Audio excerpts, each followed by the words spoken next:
The Art of Being Alone. A deep, unique summary, Renuka Gavrani. The core truth of the book. The Art of Being Alone is not about isolation. It is about self-connection.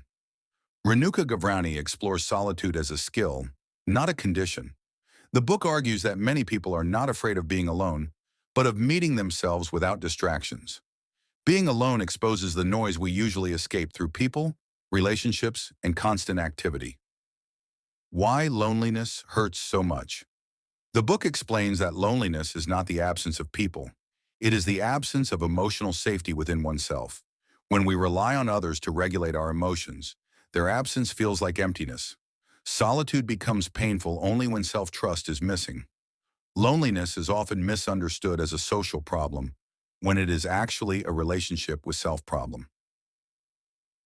Solitude versus emotional dependence. Renuka draws a clear line between love and dependency. Dependency uses relationships to avoid inner discomfort. Love allows closeness without losing oneself. The book shows how many people stay in unhealthy dynamics because they confuse attachment with connection. Learning to be alone removes desperation from relationships. It transforms choice into freedom. The role of silence. Silence is not empty. It is revealing. In solitude, thoughts rise without interruption. Old wounds, unmet needs, and unprocessed emotions surface. The book teaches that silence is uncomfortable only because it brings honesty. But honesty is the beginning of emotional maturity. Avoiding silence delays healing. Solitude as emotional grounding. The book reframes solitude as a grounding force. Being alone allows you to observe your emotions without reacting, build emotional independence, create internal stability. When solitude becomes familiar, external chaos loses power over you. You stop needing constant reassurance. You start becoming your own safe place. Why solitude strengthens self-worth. Self-worth cannot be outsourced. The book explains that validation feels addictive because it temporarily masks self-doubt. But solitude forces self-acceptance, not performance.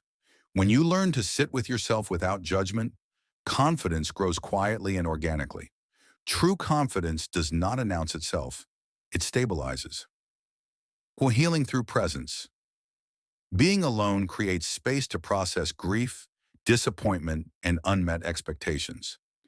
Renuka emphasizes that healing does not come from avoiding pain, but from staying present with it long enough for it to soften. Solitude teaches patience with emotions instead of urgency to escape them. Creativity and solitude. Solitude is where creativity returns to its natural state. Without comparison, noise, or pressure, thoughts become clearer and more authentic.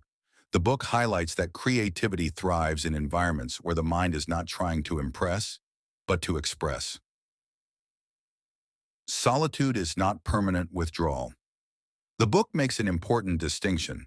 The goal is not to live alone forever. The goal is to enter relationships whole, not hungry. Solitude teaches you to approach others from fullness rather than need.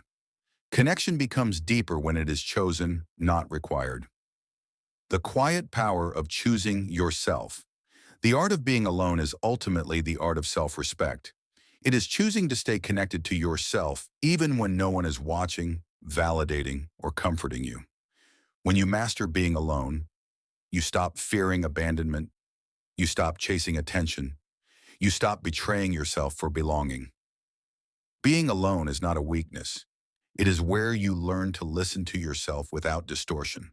And once you do, you are never truly alone again.